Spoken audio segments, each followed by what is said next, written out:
बिस्मिल्लाहिर्रहमानिर्रहीम। अस्सलाम वालेकुम। Welcome to online class in Metropolitan Foundation School. My name is Rosina Rafiq and I will teach you maths for class 7. अच्छा, in the month of August beta we will also read unit number 8 algebraic expression. Algebraic expressions. In this unit, students, you will learn about algebraic expressions, variable, coefficient and constant.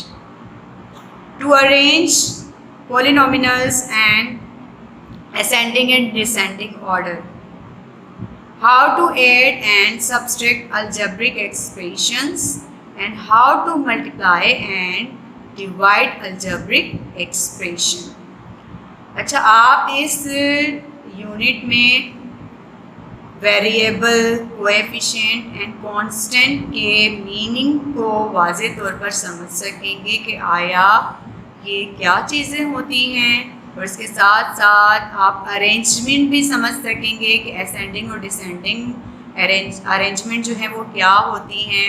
इसके अलावा subtract, multiplication और divisible भी आप वाज़ेह तौर पर इस exercise में समझ सकेंगे। ठीक है बेटा। एक्सपोनेंट क्या है, हम स्टार्ट लेते हैं अपना unit. Look at the following example. आप इस एग्जाम्पल को गौर से देखिए। Look at the following example. 4 can be written as 2 multiplied by 2 or 2 की power 2. It is read as 2 square or 2 to the power of 2. ठीक है। 8 can be written as 2 multiplied by 2 multiplied by 2 is equal to 2 की power 3. 2 to the third power or 2 to the power of 3. ठीक है।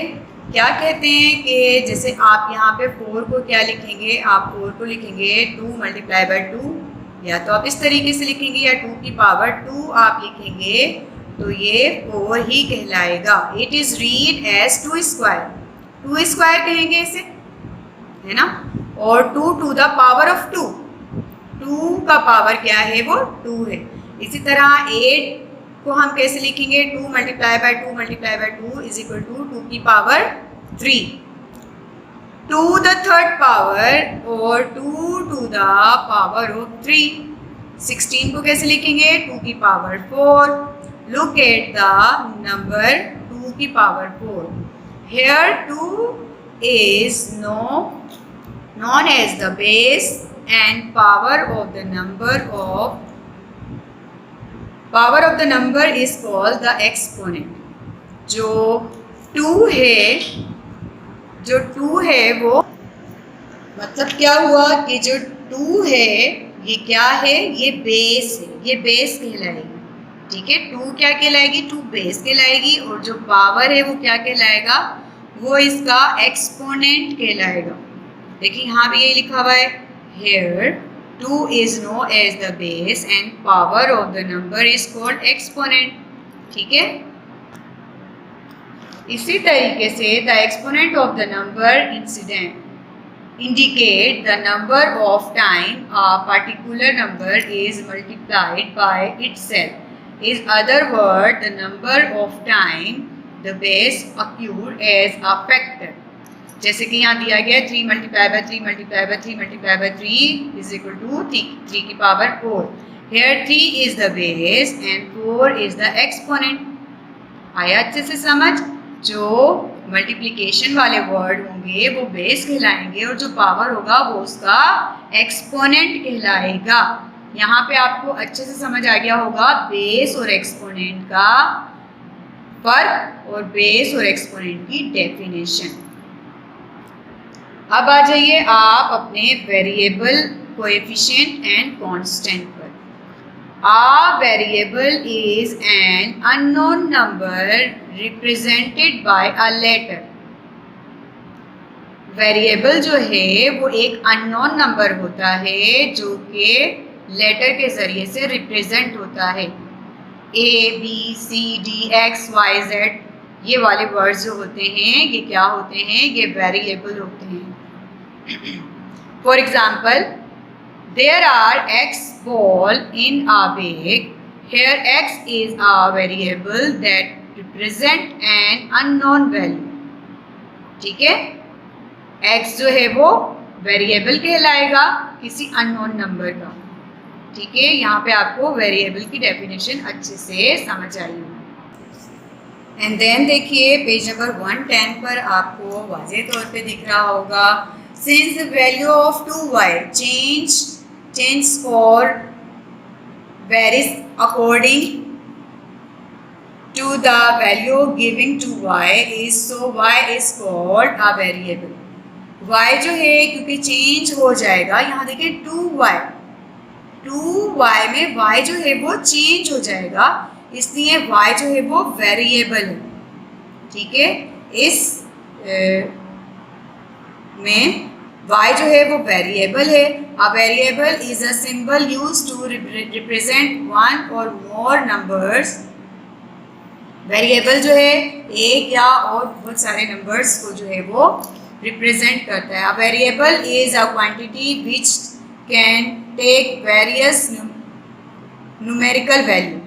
बहुत सारे numerical value को represent करता है, उसकी क्वांटिटी को जो है वो शो करता है। A number that is place before the variable is called the coefficient. और जो नंबर है, इस वेरिएबल से पहले जो नंबर है इसे क्या कहते हैं, इसे कोएफिशिएंट कहते हैं। ठीक है, इसको कोएफिशिएंट कहते हैं। तो देखिए क्या हुआ, 2 इज द कोएफिशिएंट। 2y में 2 जो है वो कोएफिशिएंट है। It is also called the multiplying factor, और इसको मल्टीप्लाइंग का फैक्टर भी कहते हैं और कोएफिशिएंट भी कहते हैं। अच्छा, algebraic expression, a constant is a symbol with a fixed numerical value. For example, 2, 35, 101 are constant and variable when written together with operators form an algebraic expression, and algebraic expression consists of a single term or terms connected by operation of addition and subtraction। अच्छा, क्या कहते हैं कि कुछ ऐसे word जो कि fix हों और जो वेरिएबल्स भी हों, एक साथ लिखे जाते हैं, तो उसको क्या कहते हैं, उसको अलजेब्रिक एक्सप्रेशंस कहते हैं। ऐसी एक्सप्रेशन जिसमें कुछ फिक्स नंबर हों और कुछ वेरिएबल नंबर हों, तो उन सबको मिलाकर क्या कहते हैं, उनको अलजेब्रिक एक्सप्रेशन का नाम दिया जाता है। अच्छा, इस एक्सरसाइज नंबर 8 जो है हमारा चैप्टर नंबर 8, इसका सबसे पहला सवाल ऐड, क्वेश्चन नंबर 1 का पहला सवाल है ऐड। इसका पहला सम हमारा आ जाता है 2a + 3b 4a + 7b। अच्छा, ऐड करना है, इसको सिंपल एडिशन है, तो क्या करेंगे, देखिए 2 और 4 और 2 मिलकर क्या हो जाएगा हमारा 6a + 7 और 3 10b। ये आ गया हमारा आंसर। ठीक है, सेकंड हमारा है 3a + 6b a - 7b। अच्छा, अब इसको देखिए हम क्या करेंगे, 3 में से 1 माइनस हो जाएगा, तो ये 3 और 1 प्लस हो जाएगा, तो ये यहाँ पे एडिशन का आ जाएगा। 3 और 1 क्या आ जाएगा 4a - 7 में से 6 चला जाएगा, तो ये ओनली 1 रह जाएगा -b। ठीक है, ये आ गया हमारा सेकंड। फिर इसके बाद तीसरा हमारा है 3a - 4b 2a + 5b। अच्छा, देखिए क्या होगा, 3 और 2 5a प्लस, ये देखिए माइनस का साइन है और ये प्लस का साइन है, प्लस माइनस माइनस, तो ये क्या हो गया ओनली b। ठीक है, ये आ गया हमारा तीसरा। अब करेंगे इसका चौथा सम। चौथा है हमारे पास -a -4b 3a + b।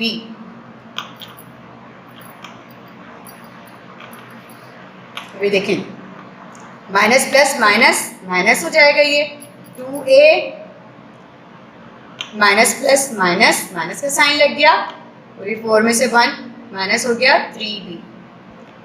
पांचवा है हमारे पास x² + 5y - 3x² - 2y। ये देखें, प्लस माइनस माइनस हो जाएगा 2x², 5 में से 2 गया 3y। ठीक है, ये आ गया हमारा चौथा। इसके बाद देखें, पांचवें के बाद आप करेंगे 10वां। ठीक है, 10वां है -5x² + 6xy - 8y², 2x² + 7xy + 3y² -x² - 3xy - 4y²। ठीक है, अभी देखें, 5 और 1 ये 6, 5 और 1 6 में से 2 हम माइनस करेंगे तो क्या हो जाएगा 4 और साइन क्या लगेगा, माइनस का साइन लगेगा। हमने क्या किया, इन दोनों को ऐड कर लिया, एक बना लिया, 5 और 1 6 में से 2 को माइनस किया तो 4। ठीक है, अब यहाँ देखें, सेकंड 2 साइन है, 6 और 7 एक जैसे साइन है, 6 और 6 12 13 में से 3 हमने क्या किया, इन दोनों को मिलाकर एक बना लिया, 6 और 7 13 में से 3 को माइनस किया तो क्या आ गया 10xy। साइन लगा हमारे पास प्लस का। फिर ये देखें, एक जैसे साइन है, 8 और 4 12 में से 3 गया, बाकी बचा 9y²।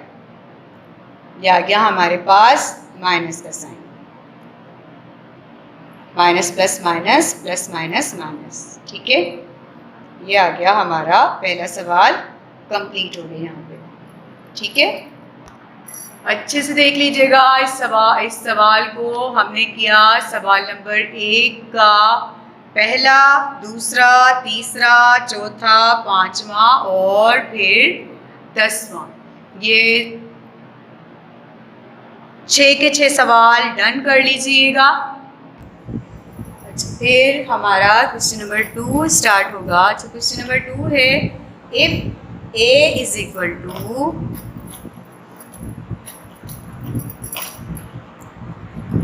2x - 3y + 4z और b दिया गया है हमारे पास 5x - 6y + 7z और c दिया गया है हमें -x - y + z। Then find a + b + c। ये हमारा सवाल है कि a की वैल्यू दी गई है, b की वैल्यू दी गई है और c की वैल्यू दी गई है, और हमें मालूम क्या करना है, a + b + c। तो हम लिखेंगे a + b + c = 2x - 3y + 4z। बीच में प्लस की साइन डालेंगे, 5x - 6y + 7z। ठीक है, और दोबारा यहाँ पे साइन डालेंगे अपनी प्लस की, और क्या करेंगे, तीसरा पूरा c लिख देंगे, पूरा c लिख देंगे, जो कि है -x minus y plus z. अभी देखें तीनों वैल्यूज़ हमने लिख दी, ये ए की लिखी पूरी प्लस बी की लिखी प्लस सी की लिखी। आप देखें एक जैसे वर्ड्स को हम क्या करेंगे, क्लोज कर लेंगे। क्या करेंगे हम, 2x plus 5x minus x, एक जैसे वर्ड आ गए। अभी देखिए minus 3y minus 6y minus y। अब z 4z 7z plus z। अभी देखें x वाली तीनों वैल्यूज़, y वाली तीनों वैल्यूज़ और z वाली तीनों वैल्यूज़ यहाँ पर आ गई। देखिए तीनों वैल्यूज़ यहाँ आ गई। अब ये देखें यहाँ क्या होगा, 5 और 2 इन दोनों को ऐड कर लेंगे, 5 और 2 7x माइनस x, क्योंकि ये ऑपोजिट साइन है तो ये अलग लिख देंगे। अच्छा ये देखें तीनों माइनस के साइन, 6 6 7 8 9 10, ये हो गया 10y। ठीक है, और ये देखें ये तीनों साइन किस चीज़ के हैं, सम के हैं, 4 और 7 7 8 9 10 11 12, क्या गया 12z। ठीक है, अभी देखें सिर्फ ये ऑपोजिट साइन है, 7 में से 1 चला जाएगा तो ये क्या आ जाएगा 6x minus 10y plus 12z। ये हमारे पास क्या आ गया, ये आ गया आंसर। अब मैं इसको समझाऊंगी दोबारा से इस सवाल को। क्या किया हमने इस सवाल में, इस सवाल में हमें जो दिया गया था, if a is equal to 2x minus 3y plus 4z, b क्या दिया गया था 5x minus 6y plus 7z, और c क्या दिया गया था माइनस x माइनस y और plus z। Then find a plus b plus c। हमें तीनों मालूम करने थे, तीनों को सम करके मालूम करना था क्या आया क्या आता है। हमने क्या किया इस सवाल में, सबसे पहले इस सवाल में a plus b plus c लिखेंगे जो कि रिक्वायर्ड है, इज इक्वल टू, देखें पूरा a का जो इक्वेशन है वो लिख देंगे, प्लस बड़ा साइन डाल देंगे ताकि मालूम रहे, वाज़ेह रहे कि ये बीच में प्लस है। पूरी इक्वेशन b की लिख देंगे प्लस पूरी इक्वेशन c की लिख देंगे। फिर देखें हमने क्या किया, ये देखें 2x जो था ये था, 5x था और x था, इन तीनों को एक साथ लिख दिया हमने, 2x 5x और x, इन तीनों को साथ रख दिया यहाँ पे। इसी तरह y की तीनों वैल्यूज़ हमने यहाँ पे साथ रख दी, इसी तरह z की तीनों वैल्यूज़ हमने यहाँ पे साथ रख दी। फिर क्या किया हमने देखा कि साइन ऑपोजिट साइन है या इक्वल साइन है। देखें 2 के पास भी प्लस था, 5 के पास भी प्लस था, 5 और 2 क्या हो गया 7, 5 6 7 7x, ये ऑपोजिट था x, 7 में से 1 गया 6x आ गया आपका आंसर। यहाँ पे पहली इक्वेशन का आंसर क्या आया 6x। कैसे आया, 5 और 2 7 में से 1 माइनस किया 6x, पहली इक्वेशन का आंसर क्या आया 6x। इसी तरीके से यहाँ y, देखिए तीनों सेम साइन थे, एक जैसे साइन थे, 6 7 8 9 और 1 10, ये 10y हो गया। सेकंड इक्वेशन का आंसर क्या आया 10y, और थर्ड इक्वेशन सेम साइन है, 7 और 1 8, 7 और 1 8 9 10 11 12, क्या आ गया 12z। क्या आ गया यहाँ पे आंसर 12z। अभी देखें पहली इक्वेशन को सॉल्व करने के बाद क्या आया 6x, दूसरी इक्वेशन को सॉल्व करने के बाद क्या आया माइनस 10z, और थर्ड इक्वेशन को सॉल्व करने के बाद क्या आया 12z। ठीक है, समझ आ रही है बात आपको। ये तीनों इक्वेशंस सॉल्व करके हमने तीनों के आंसर साथ साथ लिख दिए। ये आ गया x का आंसर, ये आ गया y का आंसर, और ये आ गया आपका z का आंसर।